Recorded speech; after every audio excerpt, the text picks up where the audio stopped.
Okay, so I think I will start the webinar now. It's about time. We waited for a couple of minutes. I think there'll be more people joining as we continue into the webinar.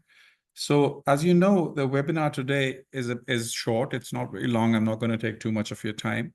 It's about ancillary steel.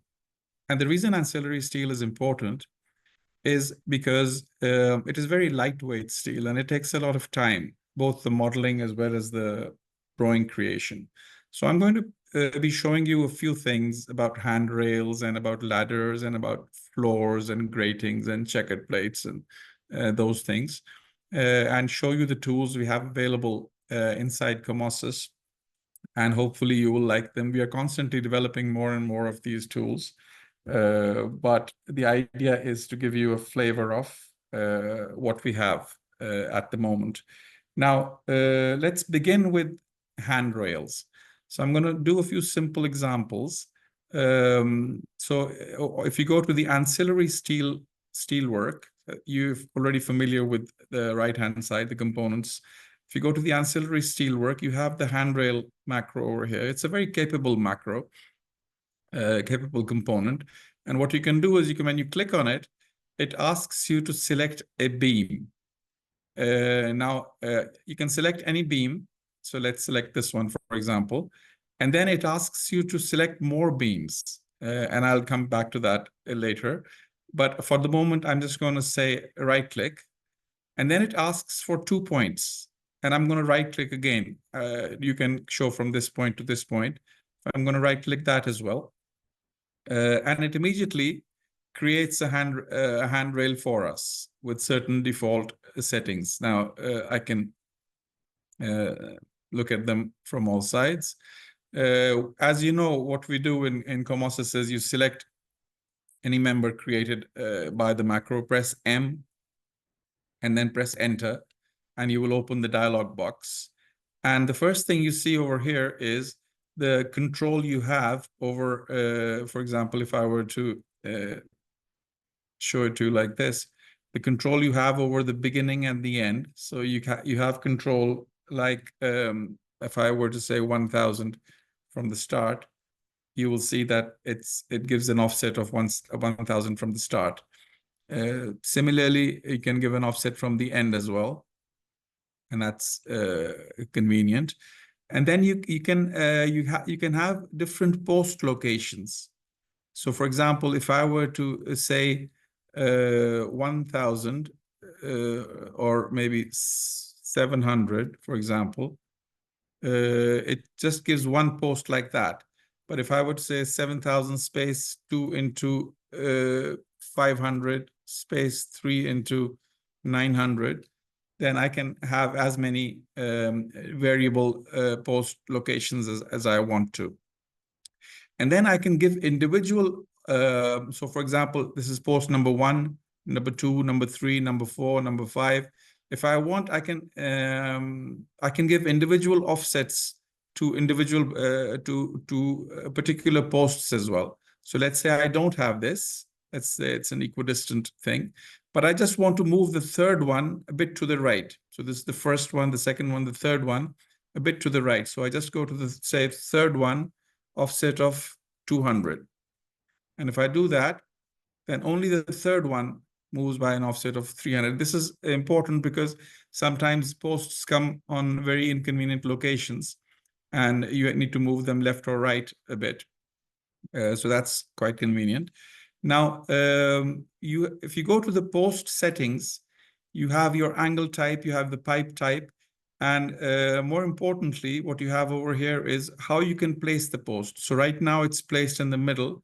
If I want, I can place it on the side as well. Now, if I do that, what happens is, let me show it to you from the other side. You have this kind, it moves to the side.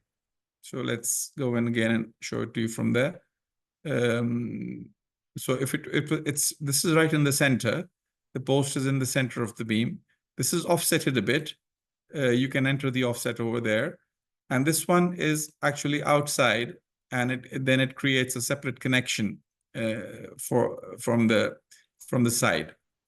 If you want, you can always click anything and say select the assembly, and it shows if you say show only, it can show you what that handrail assembly looks like. So that's a very convenient way of entering your handrail. Like I said, from the post settings, you can do all these little modifications. What you can do is, if you go to your handrail settings over here, you can make these ends. So for example, if you say round the start of the handrail, you can say apply, and the start is rounded like this, or you can say round the end as well, and the end is rounded as well, like you see on the screen. And now, once again, you can have your knee plate extended. The knee plate is this the one at the center. You can extend it left a bit to the left or a bit to the right, giving the different options. Now, if you see over here, there are many different things which we can do regarding the handrail settings and even embedded steel. So you can actually put this embedded steel on concrete as well. And if you use the concrete options, then you can actually you can have the concrete connections, and that's a big advantage. You can create a removable handrail if you want. A removable handrail. Let's go back to the post settings and put them in the center. And then we have this option of create a removable handrail. And if you select that, then a removable handrail is created. If you see over there, this is a handrail in which there's a little pipe slightly bigger than that one, and it just basically slides into that that slot created by the pipe. So that gives us the option of creating removable handrails. You can, like I said, create concrete connections. You can have different parameters for the removable connection. Bolts and wells have to do with the side. If you just saw there was a connection from the side, and you have control over the bolts and wells over there. So a lot of things you can do over here. Now, if you remember when I was starting, I said that when we select the command, it asks for more than one beam. So I could say I want this beam, because sometimes you have a long floor and there are many beams in parallel with splices in between them. So you want to select multiple. So I'm going to select this one and this one and this one, and then right click. And then it asks for a point. So I can say some from the center of this one to the center of that one. And it's going to create my handrail between those 2 points, going along the beams as if they were one single beam. So that's another very convenient way of using it. Now, we talked about rounding edges. We talked about the post placement. We talked about the various options. Let me go on and show you a few more things about it. For example, we can, if we were to create a handrail on this beam and another one on that beam, and then if we wanted to create a, if we need to just round these two off, because there's no beam over here, let's say, we just want to round these two off, we have something called the handrail connection. And this one, what it does is, it's a very convenient way. At the moment, you see that they're totally separate from each other. But if I were to select this, and then select basically any member from this handrail and any member from this handrail, it doesn't matter which element you choose. And then it asks for a point, and I'm going to show it the edge. And the moment I do that, it creates a connection between those two handrails. It joins them up. It sort of closes them up in a way. This particular thing which I just showed you, it closes them up. And it not only closes them up with the elbows over here, but also these toe plates are also extended to meet up. So this is a very nice and convenient feature, which allows you to do this kind of a connection. We can obviously have the same thing in a corner situation. So for example, if we have a handrail over here and a handrail over here, like that, and if you zoom in, you can see that the toe plates are not touching. These pipes are not connecting. This one is not connecting. All you need to do basically is just select this one the connection macro, and select any member of this one and any member of that one. And the moment you do that, you will connect the two, and they will be connected by the appropriate elbow, which you can define in some file. And the toe plates also will be extended according to that situation. Now, let's do some other cases. What we can do is, for example, we have a little staircase over here. And in the stack, like if I've got two stringers going up and then two stringers going further up, let me just create a few stringers, for example. Let's say this one, and I create some stringers. There's some threads. I've created some threads. This one, I basically use this stringer holes macro. It not only creates the holes inside the stringers, but also creates the threads for you. And you have some control. You have control over whether it's a checkered plate or a grating kind of a step. You can choose the geometry from a file. You can actually change it to a checkered plate if you want. You can change it to a grating if you want. There are some files. So if you see the available plates over here, these are files. These are links to files which you can customize according to your needs. So this is, for example, what comes up over here. It gives the unit weight of these gratings, for example. So if I were to go to my preferences folder, I have it over here. If I go to my preferences folder, I can see the available step gratings. And you see the same names over there coming up over here. And here you have their unit weights per unit area. And you define this file. You can customize this file according to your needs. And once you do that, then in your drawings, the right weights for the gratings will be created. Like I said, you also have the checkered plate option, etc., to create the checkered plate ones if you wanted to. Now, obviously, we're talking about handrails at the moment. So let me go back to the handrails. Once again, if we select an inclined member, let's say I select this one and right-click, I can create my inclined handrail with the same macro. Once again, if I do it for this one, I can create it over there. Once again, if I do it for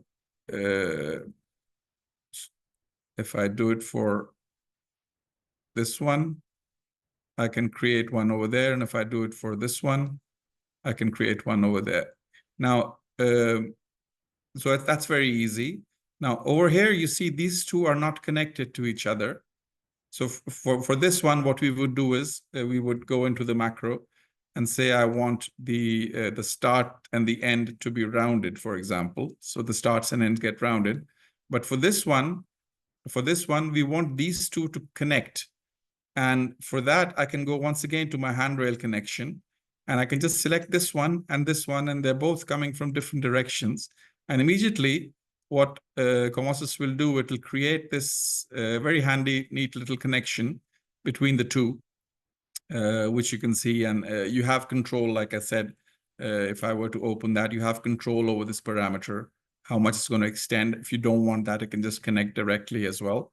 So very, very quick and very easy to connect your handrails to each other, create your handrails, have complete control over the posts, and basically go through the modeling very, very quickly. Now, I'm going to these are problematic. Ancillary steel is also problematic, not just because from the point of view of the handrails, the modeling, but also from the point of view of drawings.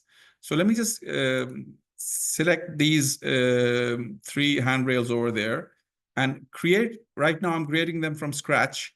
Create their assembly drawings from scratch, and see where it takes us. Maybe I need to do numbering. I'm not sure, but I'll see.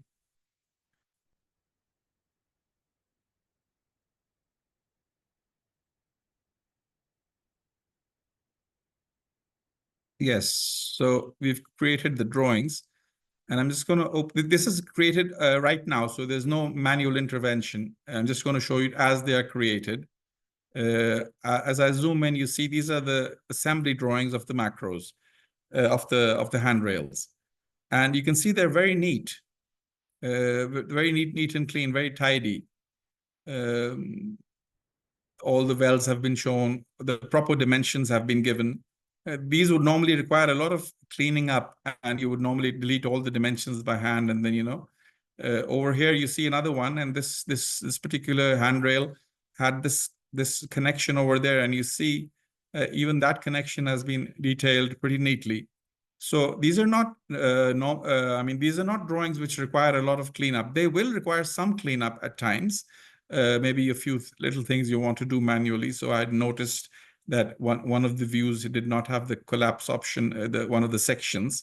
You can change that from the settings as well, but if you want, so let me just show you this. So there's a plate which is extended, and it's not collapsed, so I can just collapse that and fit that, and that's basically all I needed to do. And once again, I can collapse this and fit this. So you might need to do a few clicks, but if you just look at the quality of the drawing, I'm being totally, I mean, doing it in front of you, so there's no misunderstanding about what comes out of the box and what needs to be done. You can see the single part drawings, you can see the material lists, you will have your, obviously, title blocks, etc. So very quick, very neat, and very easy way to go through your ancillary steel. Now, similar is the situation with the ladders. I'm going to actually want to move on to the flooring without wasting, because there's a lot of detail over there which I need to talk about. But for the moment, I'm just going to show that when you create vertical ladders, for example, so you can just create a vertical ladder by a single click. You can just go like that, and you can create a vertical ladder. And then you have complete control over various aspects of the ladder. But what I'm going to show you over here is that if you go to the drawings, this is a drawing. I don't want to waste too much of your time. This is a drawing I had created earlier and spent about, I think it was 5 minutes on it, because I wanted to take certain, this is basically the drawing of that ladder, the vertical ladder. It's pretty clean, as you can see over here. The sections have been taken, the single parts are showing. So quite a neat drawing as it is. So I don't want to waste too much time over here. I want to quickly move on to the flooring, as that's also extremely important. And one of the most important things I want to show you today.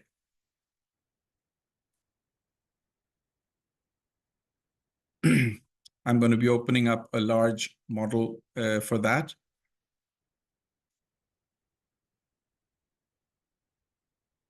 So this is a large mill building. It's a very large mill building, in fact, quite well detailed, lot of details. And let's say you wanted to do the grating, the gratings for this. So let me open a particular floor. Let's go to this floor. And see what we have. This is the one we want. Yeah. Okay. So this is a floor, a 22-meter level floor, and we want to create the gratings. Now, one way to, there are many, you could create the gratings by selecting points around, and that's very time consuming if you would know that. I'll show you a very nice way quickly. And for that, I'll show you the concept of floor polygons. So let me just turn on the polygons. The floor polygons. So these are these orange things, and you can actually produce them yourself. So let me go down and show you the floors.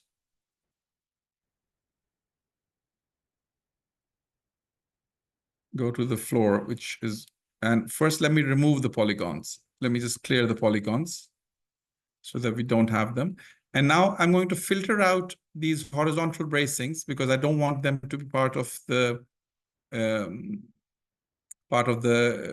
creation. So I'll go in there and I'll filter out the horizontal braces.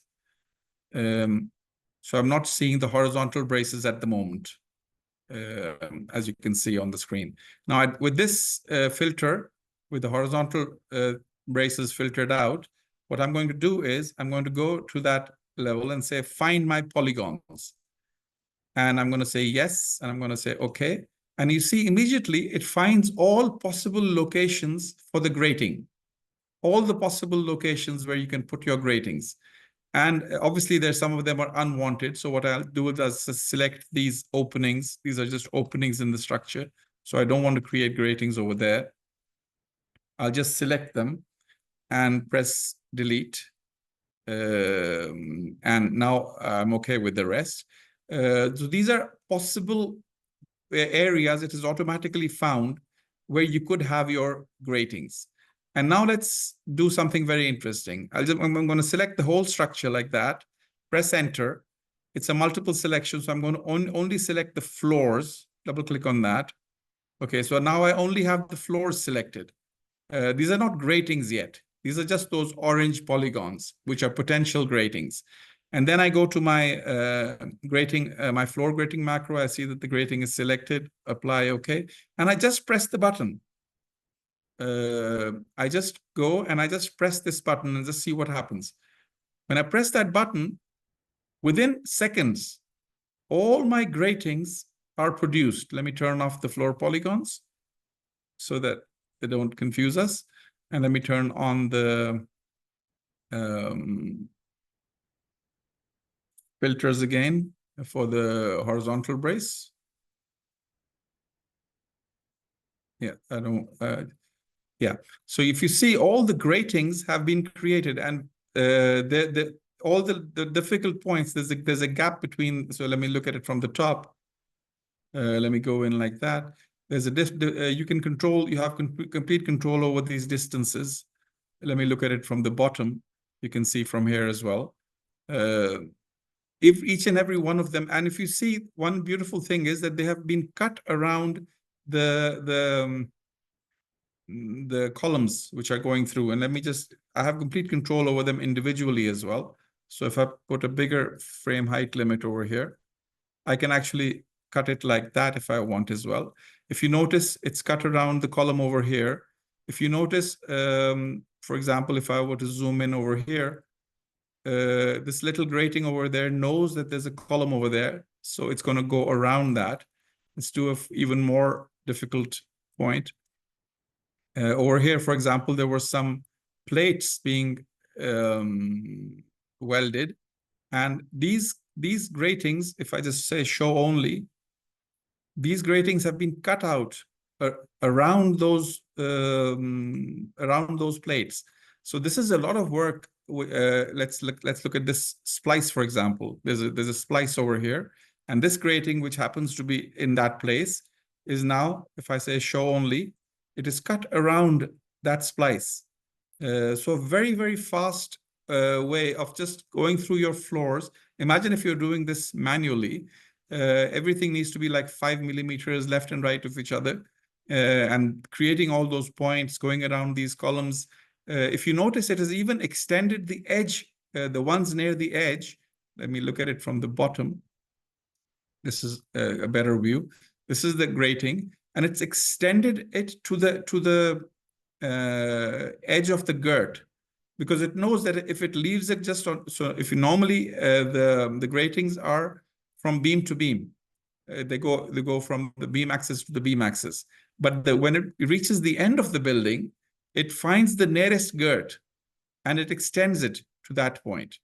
So it's finding the nearest girt over here, and it's extending it to make sure that nobody falls off this little hole which we have over there. So very intelligent and very quickly. You can convert this into a checkered plate if you want. You can select M, enter, and instead of a grating, you can say I want a checkered plate, and it converts that into a checkered plate. The checkered plate once again knows the girt, and it kind of creates this little extension over there. You have control over where you want to place this. There's a lot of control I'm not showing you, which you can, you have these bending switches. This is a bending. You can have bending on any side, the 4 sides or 5 sides or whatever. You can say 0, 1, 1, 0, 0, which means bend it on the second and third edge. So you have bending switches. You have checkered plates. Like I said, you have expanded steel. You've got diamond plates. You've got these 4 options.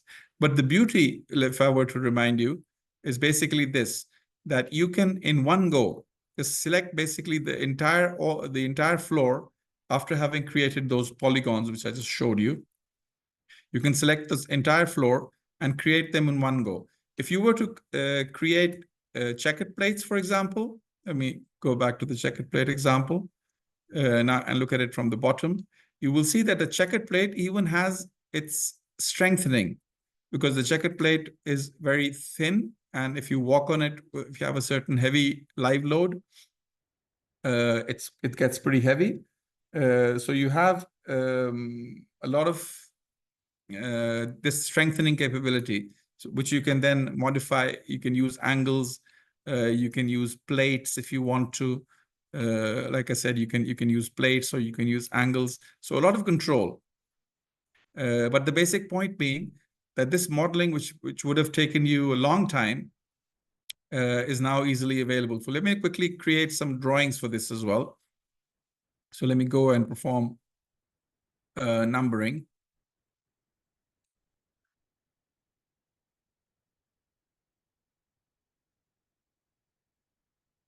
Okay, the numbering is completed. Let me just go and select any, I'm going to select a few gratings. Maybe this one and this one. Yeah, we can basically, some of the more difficult ones, maybe this one and this one. And we can, let's say I just right click and say, create my assembly drawings for these selected gratings.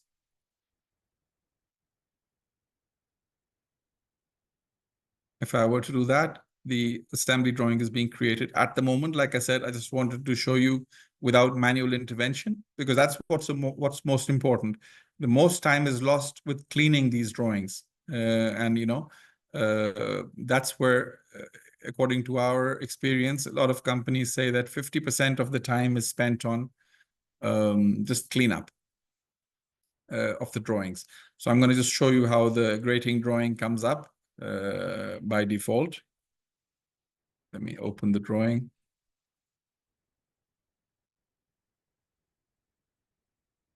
So you see that every grating has been drawn over there. It's a multiple assembly, so there's more than one assembly in each A0 drawing. You have your settings, of course.